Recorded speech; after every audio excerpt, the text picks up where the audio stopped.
Get right into it. I'd like to welcome Justin Thomas to the Media Center, FedEx St. Jude Championship. Justin, you're entering the week at number 8. You've had an incredible season. Can you just give us some thoughts on the season so far? Yeah, I can't believe how fast it's gone, as always. We're already here in the playoffs and 3 weeks left, and it's another season down. But I feel that I've played a lot better than my results have shown. I mean, I feel like I've done a lot of great things this year and done a lot of things for it to be a great season. Obviously, winning a major bumps it up quite a bit, but I definitely feel like I have a great opportunity these last 3 weeks to turn it into a great season.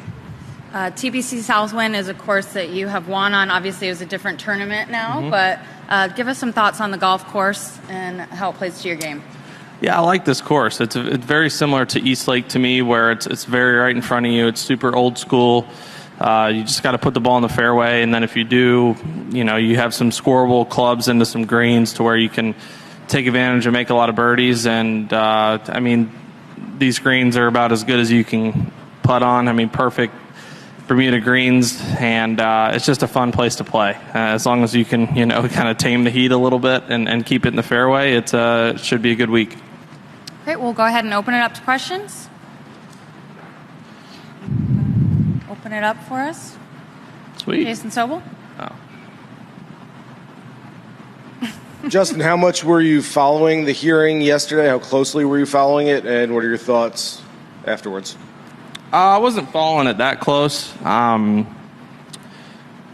only being a golfer, but being a college dropout of 2 years, my knowledge and when it comes to stuff about legality is pretty low. So I figured I could probably just check Twitter later in the day and I could figure it out, or someone can give me a good synopsis. So there are a lot of lawyers on Twitter, by the way. I'll tell you what, there sure are. There's a lot of opinions on Twitter, but yeah, and I also was kind of going about my day. I mean, I was checking updates here and there, but it was just something to where, again, I had zero impact. I couldn't control an outcome. I wasn't really worried about it. I had pretty good faith that when it gets to a level like that and you have lawyers and judges and everything involved, that a decision is going to be made that's appropriate, as opposed to maybe one that's getting pushed one way or the other. So, I knew that however it was meant to be, it was going to work out.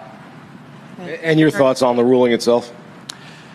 Yeah, like I said, I wasn't super one way or the other. I just was worried about myself. I mean, obviously as a player on the PGA Tour and the ruling going in favor of the PGA Tour, I'm in favor of that. And but again, it's I let them deal with that, and I just try to worry about playing golf.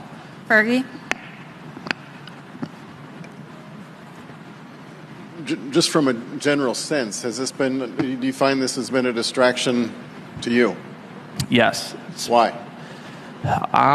Because it's unfortunately just taken over the golf world a little bit and taking away from great storylines. I mean, I think I saw Scotty came in and did his interview yesterday, and I'm sure he got asked about what was going on, and he's had one of the best seasons of all time. I mean, the most money that's ever been earned, and winning the FedEx Cup by a mile, and I'm sure that there weren't that as many questions about that as there should have been. And it's little things like that to where it takes away from the big picture of what's going on the PGA Tour. Obviously, in the game of golf as a whole, that is going on, but where I am at this moment, the only thing I really care about is this golf tournament and trying to play well and trying to win the FedEx Cup.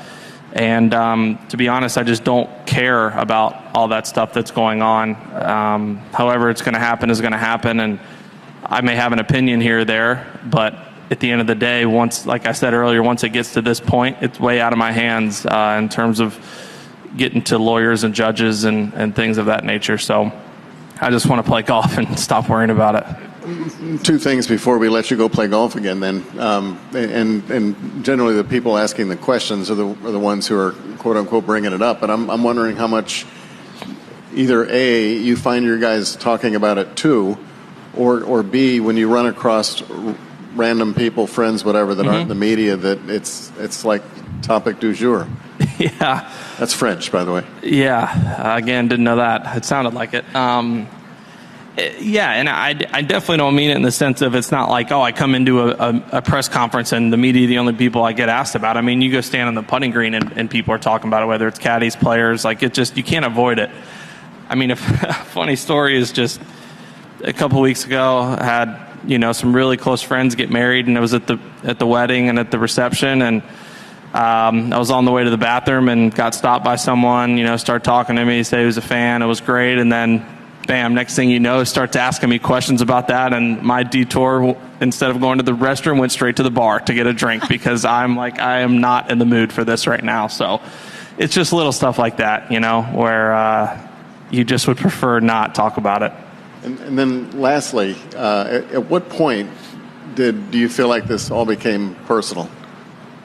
I know the lawsuit was filed last week, but personally, I had a sense that it was kind of building toward that pre-lawsuit.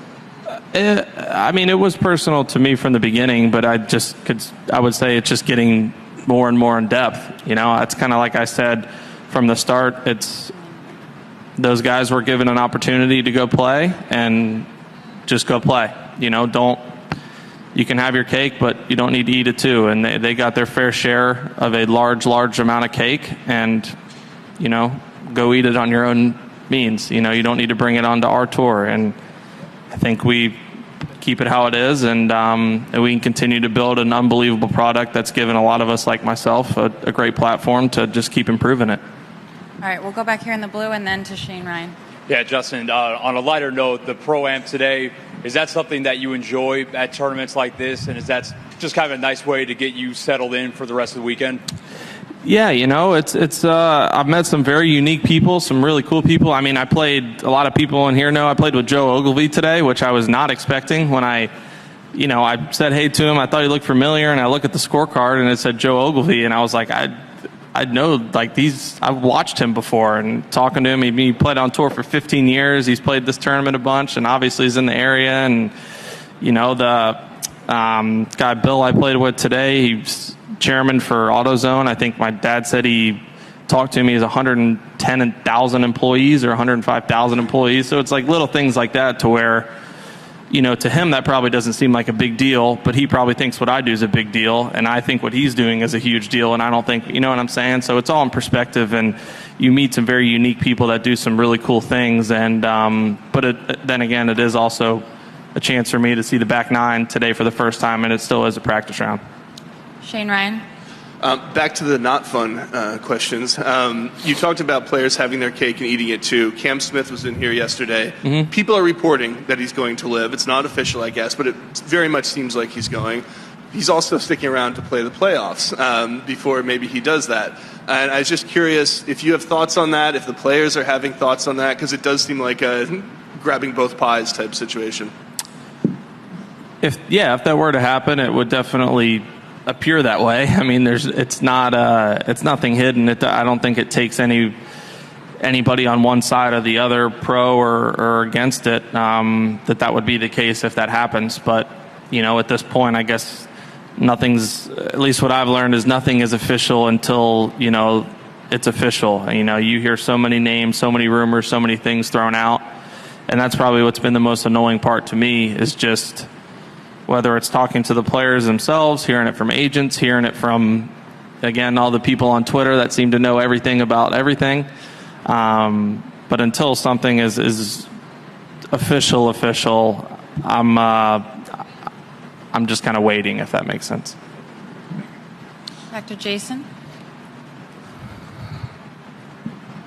Justin, you had a little back injury earlier in the summer. I know you haven't had the results since then that you've liked. Is that still bothering you at all? And if so, how much? No, it isn't at all. And the Travelers, it was a tournament to where if it was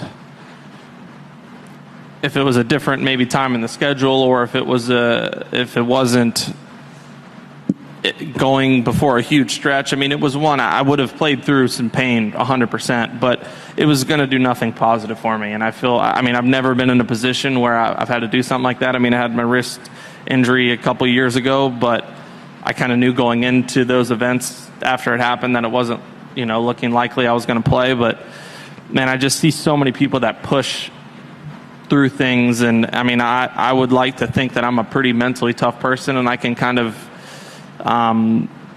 maybe at times be a little even hard on myself in terms of just like you need to kind of get over it, you need to grow up. But it's just like an injury is an injury. You have to listen to your body. And it's like if it was going to hinder how I felt in the playoffs or even the Open Championship, it 100% was not worth me risking that. So it was totally fine. I mean, the Open, it was fine. It was obviously I was tight just from flying over there, but the warm weather and getting a lot of treatment after when I got home from the Travelers, I mean, I did for a week straight, once, twice a day. And so in an extremely long answer, yes, it feels a lot better.